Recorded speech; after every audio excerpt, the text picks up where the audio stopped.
This is the In the Black podcast.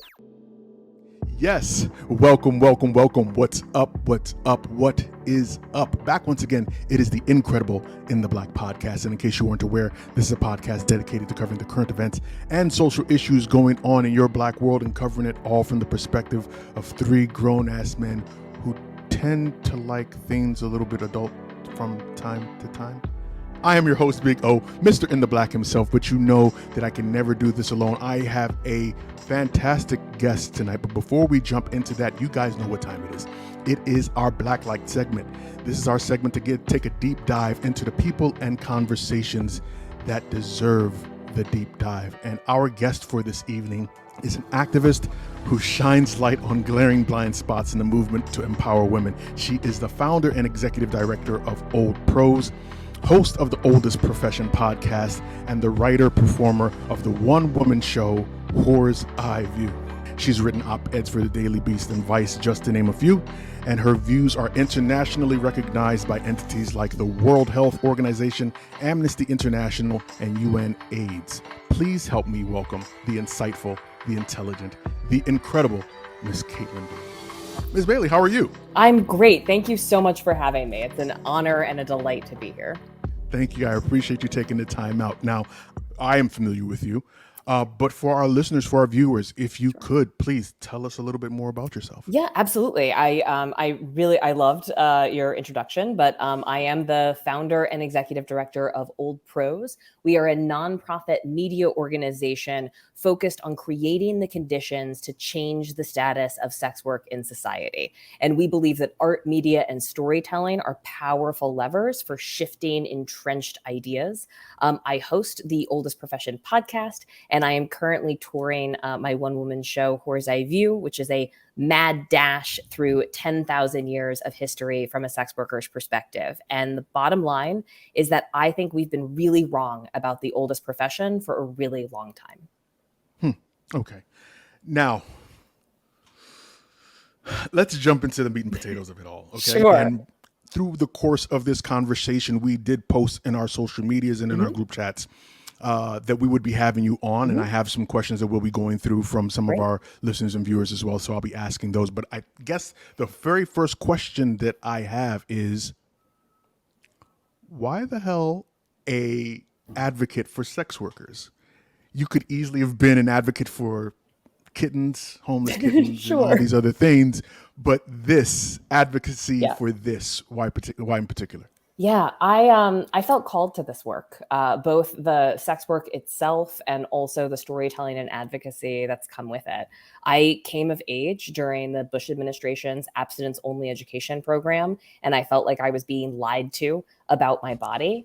And, you know, I think everyone can relate to the sort of adolescent impulse to rebel. And so I chose to engage in sex work. I was, practically 18 years old and set up an account. This is back when you could still use message boards to schedule and screen your clients. And I wanted to see for myself what all of the fuss was about. This seemed to be, the third rail or the most dangerous thing that you could do. And I did it. And I thought that it was like really boring, actually. And that my lived experience just did not align at all with the horror stories that I was being told about what this work was. And the further along that I got in, after college, I worked on political campaigns for progressive organizations, looking at exploitation in agriculture and domestic labor and in our prison system. And it seemed more and more like we were using prostitution as a symbol of exploitation to distract from the very real violence and exploitation that we seem unable or unwilling to face within our own communities. I came back to sex work. I came back to sex work to subsidize my early career in comedy, but I really got activated on this issue in 2018 when Donald Trump signed SESTA FOSTA into law. Now, that stands for Stop Enabling Sex Trafficking or Fight Online Sex Trafficking. And like so many federal bills like it, this was something that was sold to the American people as a way of helping vulnerable women and children avoid exploitation. But I saw the impact that that law had on my community. This is when Backpage was seized. This is when Craigslist erotic services went away. And so all of the places that sex workers had been using to share information and to schedule and screen our clients and to keep ourselves safe disappeared overnight. And it didn't make anyone safer. It pushed a lot of folks back out onto the street. It pushed a lot of folks back into domestic violence situations. And so I started telling my story as somebody with lived experience in the sex industry, trying to complicate this narrative that we have and try to get our legislators to stop passing bad laws that hurt the people they claim to want to help. Fascinating. Now, I know that, and correct me if I'm wrong, I believe that the focus that you have is predominantly towards women, right? Yes. But have you seen these laws, this theory, this idea of sex work impacting men the same way it impacts women? Yes, it's actually interesting that you bring that up. So first, I think it's important to say that people of all genders have always participated in sex work, right? Both as buyers and as sellers. And but the way that this has been policed and our sort of cultural narrative around prostitution has been very focused on women, and many of the laws throughout history, policing prostitution have really limited women's freedom of movement, freedom of expression. And as a cis woman myself, that tends to be my focus because I do a lot of personal storytelling. But it's interesting because the history of the LGBTQ rights movement and a lot of these laws that have been targeted at the queer community, there's a lot of intersection with, what happens with the sex work community. And increasingly with these end demand laws, just a few weeks ago, Maine actually became the first US state to formally enact this law.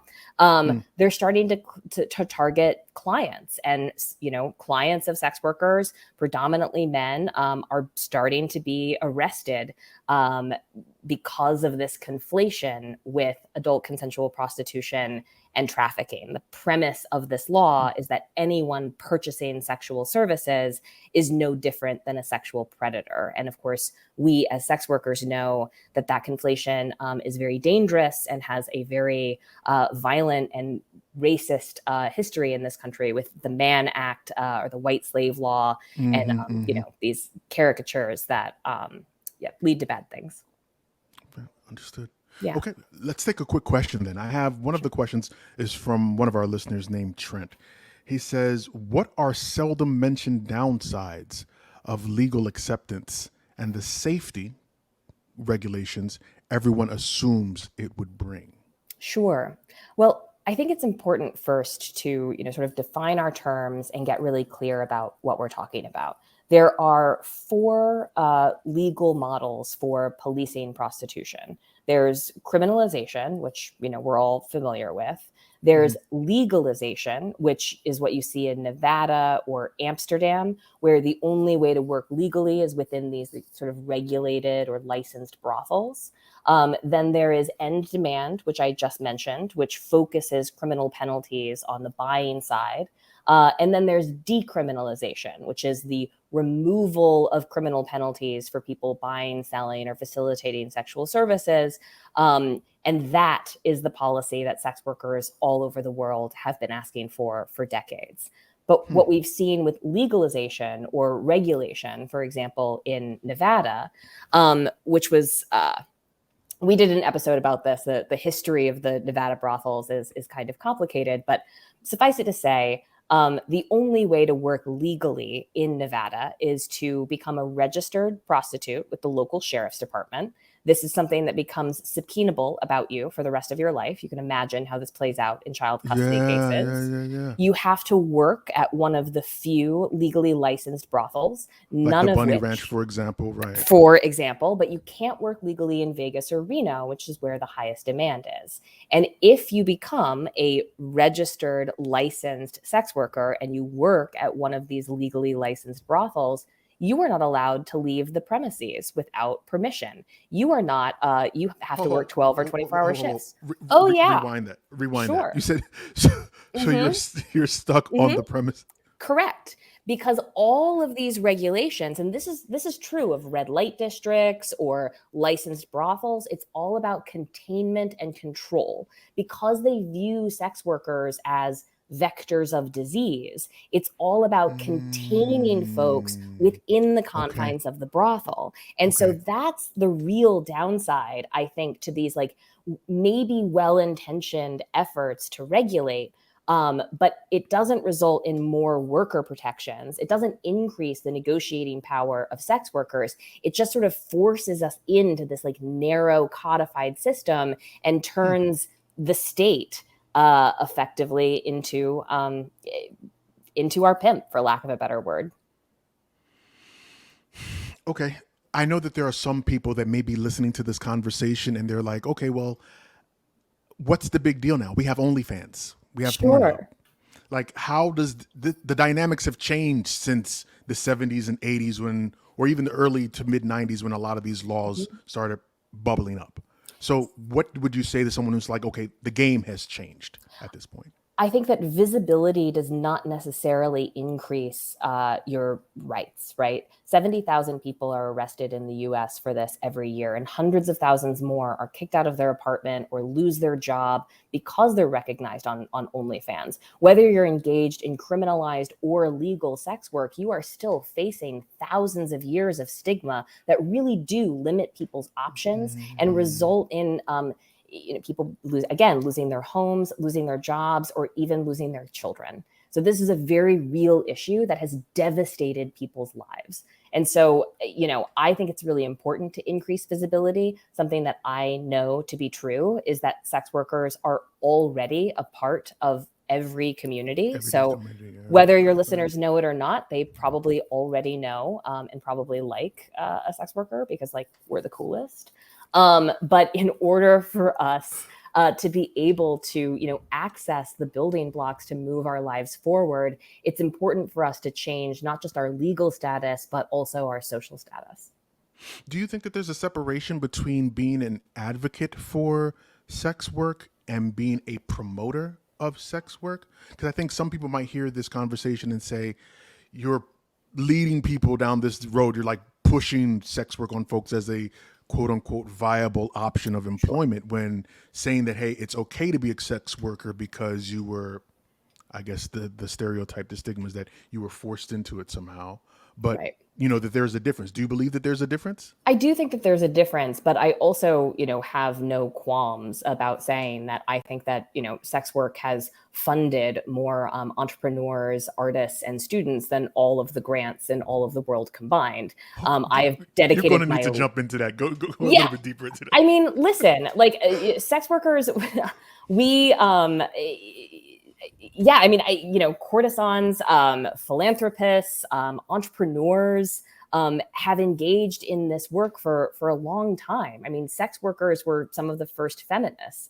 A story that I like to tell is, Veronica Franco was one of the first published female authors in the sort of Western canon. And she wrote and edited and published her work at a time and in a place, this is in Venice, the early stages of the Renaissance, before well-born women were allowed to read or access public libraries. Sex workers were some of the first business owners in this country, and sex work has funded a lot of really cool stuff. So, I mean, I think that saying that I am, suggesting that people engage in sex work is giving me a little bit too much power, right? I didn't invent the oldest profession. It's not a new idea. The new idea is that just because you've engaged in this work does not mean that you've sacrificed an ounce of your dignity or human value. That's the radical idea. And so I think there's a technical difference, right? Promoting prostitution, it's like promoting a show. I don't have a brothel. I have no one that works for me. I am no longer selling sexual services, but I am absolutely unapologetic about my experience in sex work. And I celebrate the sex workers throughout history that have been major contributors to the communities that they were a part of. Okay. I want to give you another question from one of our listeners. This is from Carmen. What are some of the more egregious stereotypes about sex work that make it hard to win the support for the needs, issues facing sex workers? Yeah, I think that's a great question. And I think that the two sort of competing narratives that are the most troublesome are this vermin or victim narrative, right? Whether we are considered, vectors of disease and something that needs to be exterminated, which is obviously doesn't lead to a great place, or even efforts to help that are grounded in this idea that we need to be rescued from something can be really deeply disempowering. Sex workers need rights, not rescue. And one more point that I want to make is that people have a lot of ideas about what it means to engage in sex work, but it's a very individual thing. All kinds of people have done this work and it's looked different for everyone. But all labor exists on a spectrum of choice, circumstance, and coercion. I did not find the time that I worked at Starbucks to be especially empowering, but I don't think that we should criminalize baristas, for example. My father spent 30 years in the Army and served, multiple combat tours in multiple wars and was deeply scarred by that experience. I could never imagine working in the Army or working at a slaughterhouse or doing a lot of jobs, but that doesn't mean that the solution to my, being an inappropriate fit for that gig is the criminalization or elimination of that work. And there are absolutely people who are called to this in the same way that people are called to the theater or called to the ministry. You think so? Really? That people are called to be sex workers? I do. I think if you look back at history, sex workers started as deified. If you look at the fertility goddesses of ancient Mesopotamia, or even here in, the ancient Aztec empire in Mesoamerica, Tlazolteotl, these, priestesses ran many of the ancient temples all over the world, and sacred sex and paying homage to these priestesses that were embodying these unapologetically sexual deities was a part of that. And it's only when we get patriarchy and the dangerous ideas around that we start to demonize sex workers. And that demonization then shape shifts into this disease and victim narrative that we have now. Okay. Given that international perspective, right, or that historical perspective, what would you say are the differences, as someone who's molding the conversation around sex work, what would you say the differences are between someone who practices sex work in the Western world versus abroad? Well, it's a big world, and that's a big question, right? So So sex work looks different everywhere. Every community is different, right? Urban sex work looks different from rural sex work, legal versus criminalized. But the first commercial brothels started in Athens in the ancient world, and they were an answer to sailors, right, who were effectively tired of learning all of the sacred rituals that they needed to sort of access the priestess prostitutes, and wanted a more straightforward transaction. But not only does sex work look different, there's no homogenous story about what sex work looks like in the US, nor is there, a blanket statement that you could make about sex work abroad. I will say that desperate people everywhere do desperate things. And the fewer resources or options that anyone has leads to violence, exploitation, and a lot of the problems associated with sex work. And criminalization or feeling like you are being hunted by law enforcement only exasperates those vulnerabilities. Makes perfect sense. Okay, given what you just said now, then what are some of the assistance or the resources that you think that sex workers should have access to as they're trying to promote their work? Sure. I think that we all deserve healthcare. I think that, when you're talking about like what does effective anti-trafficking policy look like, it means expanding people's access to housing, healthcare, and childcare. Victims of trafficking need the same things that victims of domestic violence need. And it's not often a SWAT team busting into your living room, but rather a safe place to go. So we need low barrier access to non-judgmental care. And we need the ability to, for example, talk about the shared wisdom or work experience that we have in sex work. A lot of those are transferable skills, but you obviously can't put a criminalized job on your resume. On your resume, right? Well, I mean, depends on the job. Like if you're applying to Old Pros, you can, but yeah. Right. Okay. Yeah. So, I mean, so are you?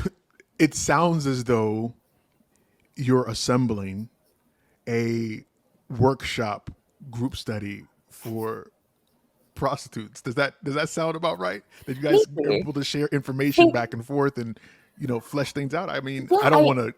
No, but I will say that the, sex workers, we've existed in forever, but we've existed as members of a criminalized class for a long time. And the way that sex workers have kept each other safe is by sharing information, which is what's so scary about the sort of like surveillance era that we're living in now. And a lot of like federal laws or efforts at censoring, the internet, a lot of this stuff is being done in the name of increasing safety. But what you're doing is you are further isolating sex workers. You're preventing us from sharing information about bad date lists or how to prevent STIs or how to report abuse without getting arrested yourself or, what to say on your taxes. There's a lot of information that we need to be able to share with one another that we used to be able to do with a free and open internet. And I believe that we're sort of on the precipice of losing a lot of those tools, ironically, in the name of protecting vulnerable people. Yeah. I mean, I think you're spot on. I know that in Virginia, at least, one of our neighbors, correct. In Virginia, I know that they've blocked access to Pornhub and other different types of sites, all in the efforts of trying to allegedly stop trafficking and be safer and so on and so forth. But what's so ironic about that is that like Pornhub, for example, does not have a lot of child sexual abuse content on it, especially when compared to like Facebook, for example, which is where a lot of that stuff is, or the dark web. Okay. Right, because there's already been a lot of regulation. In order to upload a video, you have to upload your ID. It's just not where the exploitation is happening. And I hate to be the bearer of bad news, but child sexual exploitation predates the internet and will continue regardless of what the technology is. This is a problem that is coming from inside the house. The overwhelming majority of child exploitation is happening from family members, from trusted members of the community. And so it's very troubling to me, right, to see erotic content creators and the queer community being demonized in this way when, I mean, I don't know who you follow on Twitter, but I follow some accounts that, show me the picture of people who have been arrested for pedophilia and sexual assault. And it's a lot of cops and priests and youth ministers, actually. But there doesn't seem to be a call for more regulation or safeguards around those communities.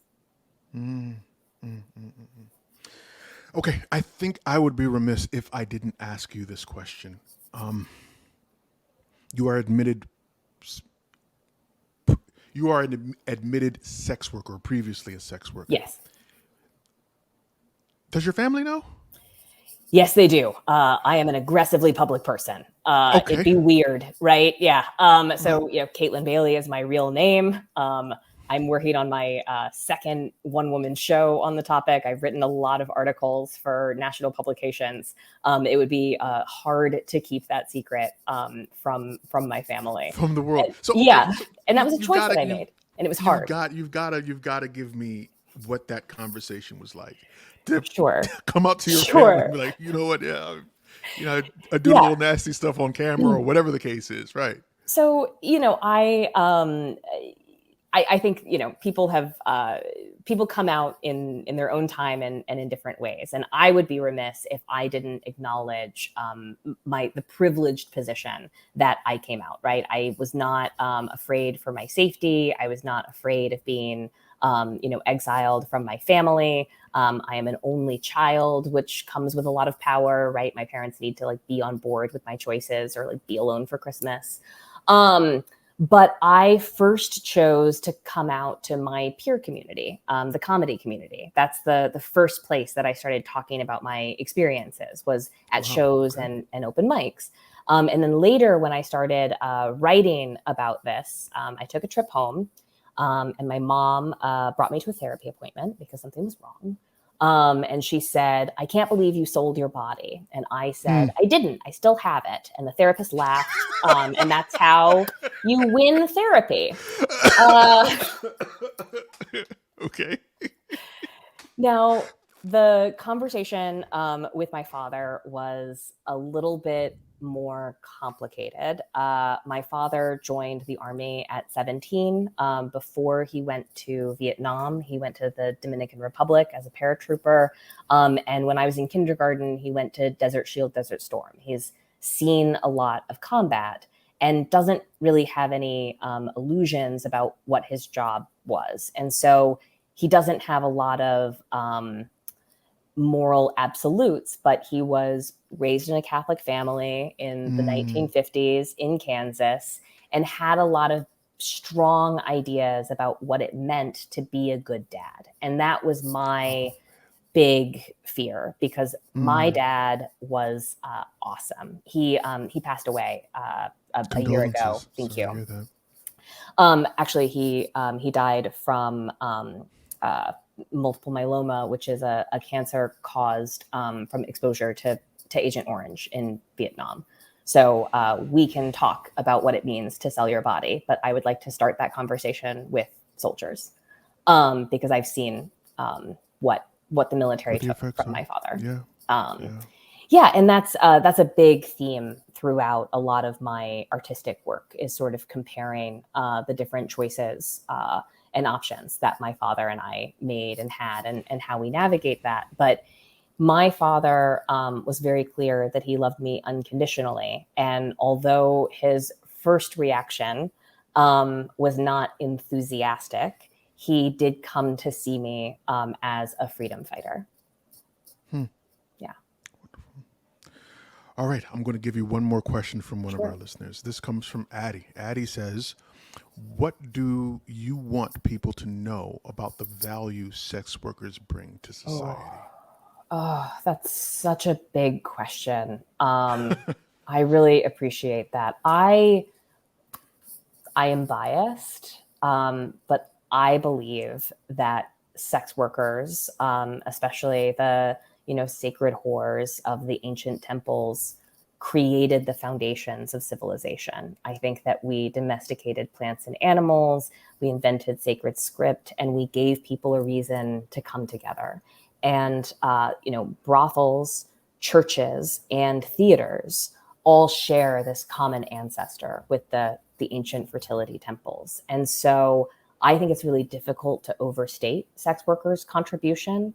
But today, when you find a sex worker in your community, you are often finding somebody who is providing a ton of care to their family and other members of community. You're often finding somebody who is supporting multiple endeavors, right? These are, folks not only side hustles, but that are like creating opportunities for other folks in their community.